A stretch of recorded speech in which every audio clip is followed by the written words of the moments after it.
En el pasaje evangélico que leemos este domingo, Jesús nos remite a nuestro corazón, pues de él brota lo mejor y lo peor de nosotros mismos.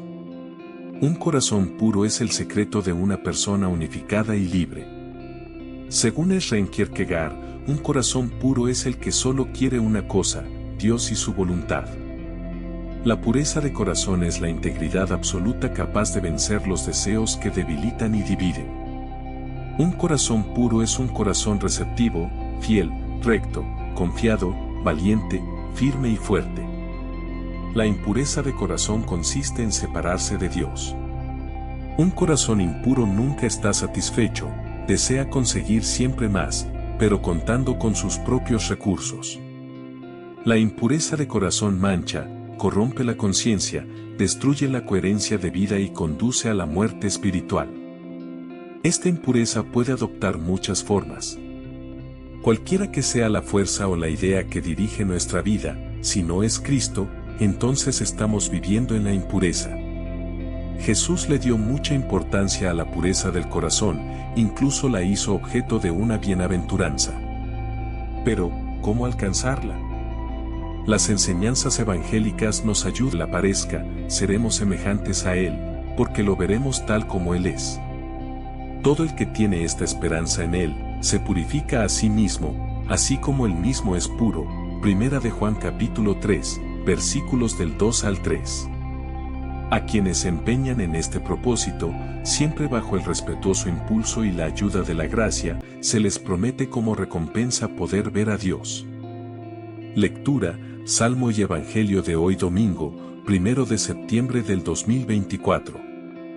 Lectura del libro del Deuteronomio capítulo 4, versículos del 1 al 2 y del 6 al 8. Moisés habló al pueblo, diciendo: Ahora, Israel, escucha los mandatos y decretos que yo os enseño para que, cumpliéndose, viváis y entréis a tomar posesión de la tierra que el Señor, Dios de vuestros padres, os va a dar. No añadáis nada a lo que yo os mando ni suprimáis nada, observaréis los preceptos del Señor, vuestro Dios, que yo os mando hoy. Observadlos y cumplidlos, pues esa es vuestra sabiduría y vuestra inteligencia a los ojos de los pueblos, los cuales cuando tengan noticia de todos estos mandatos, dirán: ciertamente es un pueblo sabio e inteligente, esta gran nación. ¿Por qué donde hay una nación tan grande que tenga unos dioses tan cercanos como el Señor, nuestro Dios, siempre que lo invocamos? ¿Y dónde hay otra nación tan grande que tenga unos mandatos y decretos tan justos como toda esta ley que yo os propongo hoy? Palabra de Dios. Salmo responsorial 14. Respondemos: Señor, ¿quién puede hospedarse en tu tienda? El que procede honradamente y practica la justicia. El que tiene intenciones leales y no calumnia con su lengua. Respondemos: Señor, ¿quién puede hospedarse en tu tienda? El que no hace mal a su prójimo ni difama al vecino. El que considera despreciable al impío y honra a los que temen al Señor. Respondemos: Señor, ¿quién puede hospedarse en tu tienda? El que no presta dinero a usura, ni acepta soborno contra el inocente. El que así obra nunca fallará. Respondemos: Señor, ¿quién puede hospedarse en tu tienda? Lectura de la carta del apóstol Santiago capítulo 1, versículos del 17 al 18 y del 21b al 22 y el 27. Mis queridos hermanos, todo buen regalo y todo don perfecto viene de arriba, procede del Padre de las luces, en el cual no hay ni alteración ni sombra de mutación. Por propia iniciativa nos engendró con la palabra de la verdad, para que seamos como una primicia de sus criaturas. Aceptad con docilidad esa palabra, que ha sido injertada en vosotros y es capaz de salvar vuestras vidas. Poned en práctica la palabra y no os contentéis con oírla, engañándoos a vosotros mismos. La religiosidad auténtica e intachable a los ojos de Dios Padre es esta: atender a huérfanos y viudas en su aflicción y mantenerse incontaminado del mundo. Palabra del Señor. Lectura del Santo Evangelio según San Marcos capítulo 7, Versículos del 1 al 8 y del 14 al 15 y del 21 al 23. En aquel tiempo, se reunieron junto a Jesús los fariseos y algunos escribas venidos de Jerusalén, y vieron que algunos discípulos comían con manos impuras, es decir, sin lavarse las manos. Pues los fariseos, como los demás judíos, no comen sin lavarse antes las manos, restregando bien, aferrándose a la tradición de sus mayores, y al volver de la plaza, no comen sin lavarse antes, y se aferran a otras muchas tradiciones, de lavar vasos, jarras y ollas. Y los fariseos y los escribas le preguntaron: ¿por qué no caminan tus discípulos según las tradiciones de los mayores y comen el pan con las manos impuras? Él les contestó: bien profetizó Isaías de vosotros, hipócritas, como está escrito: este pueblo me honra con los labios, pero su corazón está lejos de mí. El culto que me dan está vacío, porque la doctrina que enseñan son preceptos humanos. Dejáis a un lado el mandamiento de Dios para aferraros a la tradición de los hombres. Llamó Jesús de nuevo a la gente y les dijo: escuchad y entended todos, nada que entre de fuera puede hacer al hombre impuro, lo que sale de dentro es lo que hace impuro al hombre. Porque de dentro, del corazón del hombre, salen los pensamientos perversos, las fornicaciones, robos, homicidios, adulterios, codicias, malicias, fraudes, desenfreno, envidia, difamación, orgullo, frivolidad. Todas esas maldades salen de dentro y hacen al hombre impuro. Palabra del Señor. Reflexión del Evangelio de hoy. La grandeza de los mandamientos. El libro del Deuteronomio, que es uno de los más famosos de la Torá judía, el Pentateuco cristiano, nos ofrece una bella lectura que nos habla de la grandeza de los mandamientos de Dios. Este libro tuvo una historia muy movida, ya que parece que estuvo escondido, al menos una parte, en el templo de Jerusalén por miedo a las actitudes antiproféticas de algún rey de Judá, hasta que Josías, siglo VII a.C., un gran rey, abrió las puertas de la reforma religiosa. Entonces, los círculos proféticos volvieron sus ojos a este libro, que recogía tradiciones religiosas muy importantes. La lectura de hoy era el comienzo del libro en aquella época y se invita al pueblo a considerar con sabiduría los mandamientos de Dios. Porque los mandamientos no deben ser considerados como prohibiciones, sino como la forma en que Dios está cerca de su pueblo y por ello éste debe escucharlo, servirlo y buscarlo. La lectura nos invita, pues, a no avergonzarnos de los mandamientos cuando en ellos se expresa su voluntad salvífica. Es verdad que los mandamientos se entienden, a veces, en sentido demasiado legalista y, entonces, a algunos, les parecen insoportables. Y será Jesús quien libere los mandamientos de Dios de ser una carga pesada, con objeto de acercar a Dios a todos nosotros. Vuestra sabiduría y vuestra inteligencia. La sabiduría es el arte de vivir bien. Esto requiere un aprendizaje al que la mayoría llegamos tarde, después de muchos errores y de forma muy imperfecta. Sin embargo, Dios no cesa de indicarnos el camino y de facilitarnos las cosas, sin rendirse nunca. Dios es el que menos desespera de nosotros y de nuestras posibilidades. En el Antiguo Testamento reveló a Moisés, a los profetas y a otros muchos personajes el secreto de este arte. El pasaje del libro del Deuteronomio que leemos hoy nos presenta con toda sencillez el camino de la sabiduría y de la inteligencia. Se trata de vivir obedeciendo a la palabra de Dios. El sabio es el que vive escuchando siempre a Dios, con la convicción de que Él no cesa de hablarnos comunitaria y personalmente, y de que lo que nos dice siempre es constructivo, aunque a veces nos duela tanto y se parezca a una medicina amarga. Ante esta palabra es frecuente la tentación de acomodarla a nuestros gustos y deseos o a nuestro modo de pensar y de entender la realidad, o la tentación de añadirle algo, pues tenemos la osadía de considerarla incompleta. Pero ese modo de acercarse a la palabra de Dios es justamente lo contrario de lo que nos hace verdaderamente sabios. Es verdad que la palabra de Dios ha de ser interpretada para que pueda iluminar el momento presente, sin ahorrar ninguna de las herramientas que tenemos a nuestra disposición. Hay que practicar un serio discernimiento, hay que llevarla a la oración, hay que contrastarla con nosotros, hay que dejarse interpelar por ella, hay que permitirle que nos cambie. Entonces la escucha será verdadera y salvadora, entonces la palabra de Dios nos dará la vida verdadera, responderá a nuestros anhelos más profundos, entonces experimentaremos la dulzura de vivir en comunión con Dios, entonces seremos sabios y tendremos inteligencia. Cristo, regalo perfecto que nos viene de arriba. Después de la carta del apóstol San Pablo a los Efesios, que nos ha acompañado durante varios domingos, hoy comenzamos la lectura de la carta de Santiago, que parece un comentario al Salmo 14 que le precede. Estaba dirigida inicialmente a los neófitos, la palabra neófito significa literalmente, nueva planta, es decir, a quienes habían recibido recientemente el sacramento del bautismo. Santiago les invita a explorar con él la nueva vida que han recibido, una vida vivida en el don de Dios, en su palabra y en su luz. Los primeros cristianos entendían el bautismo como una verdadera iluminación. El pasaje de hoy comienza invitándolos a contemplar el don del Padre de las Luces. Para un cristiano, el don por excelencia, el mejor don, el regalo más maravilloso es Jesucristo. Santiago recuerda también que en el Padre no hay alteración ni sombra de mutación. Esto es una forma de hablarnos de la fidelidad de Dios. Sus dones son sin arrepentimiento. No se echa atrás por nuestras infidelidades, sino que persiste en su generosidad.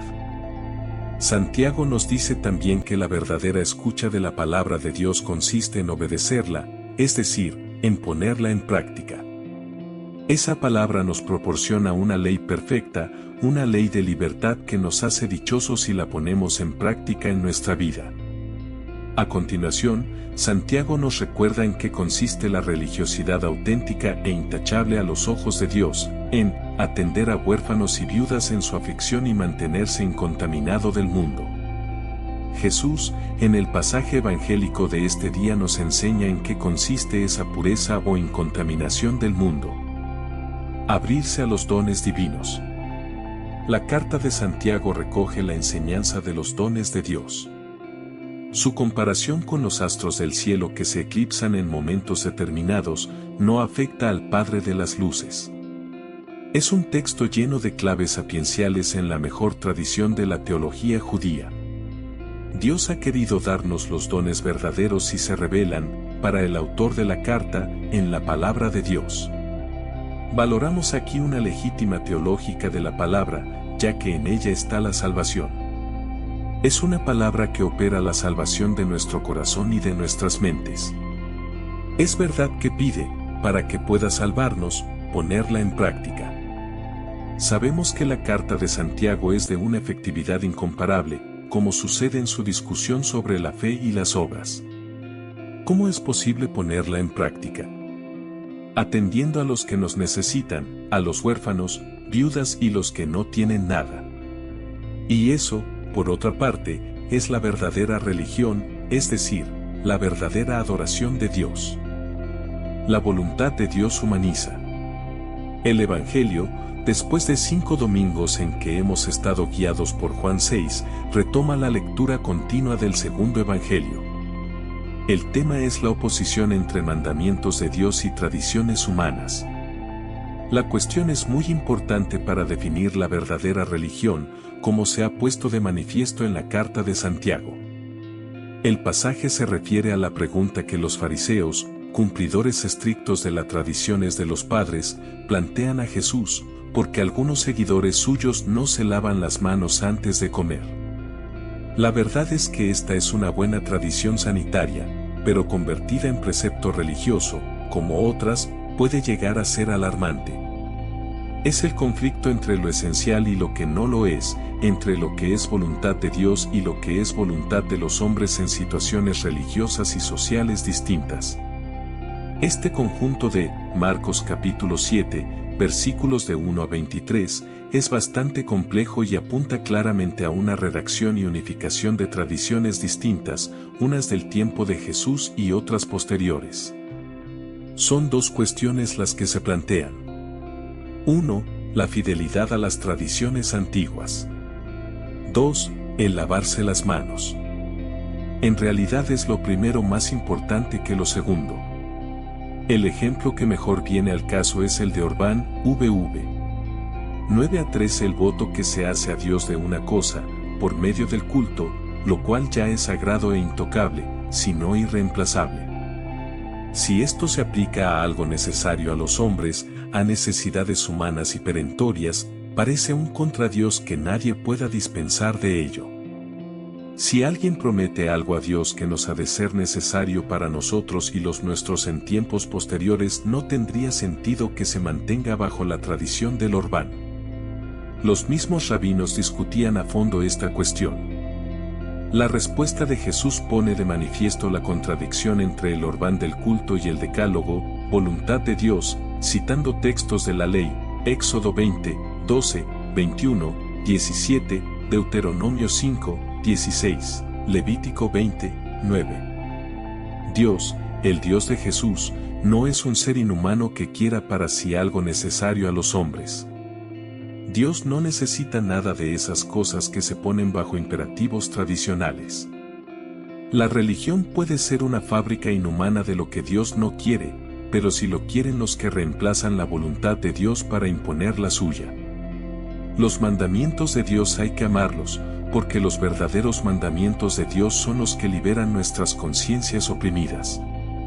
Pero toda religión que no lleva consigo una dimensión de felicidad, liberadora, de equilibrio, no podrá prevalecer. Si la religión, de alguna manera, nos ofrece una imagen de Dios, y si en ella no aparece el Dios Salvador, entonces los hombres no podrán buscar a ese Dios con todo el corazón y con toda el alma. La especulación de adjudicar cosas que se presentan como de Dios, cuando responden a intereses humanos de clases, de guetos, es todo un reto para discernir la cuestión que se plantea en el Evangelio de hoy. Esta es una constante cuando la religión no es bien comprendida. Jesús lo deja claro, lo que mancha es lo que sale de un corazón pervertido, egoísta y absurdo. La verdadera religión nace de un corazón abierto y misericordioso con todos los hermanos. Pegar el corazón a Dios. Los evangelistas no tienen un interés puramente histórico, no se interesan por la arqueología, sino que quieren despertar la fe de sus oyentes o lectores, en este caso, la nuestra. Por tanto, de nada nos serviría ensañarnos con los escribas y fariseos contemporáneos de Jesús si al leer y meditar este pasaje no aumenta nuestra fe en el Señor.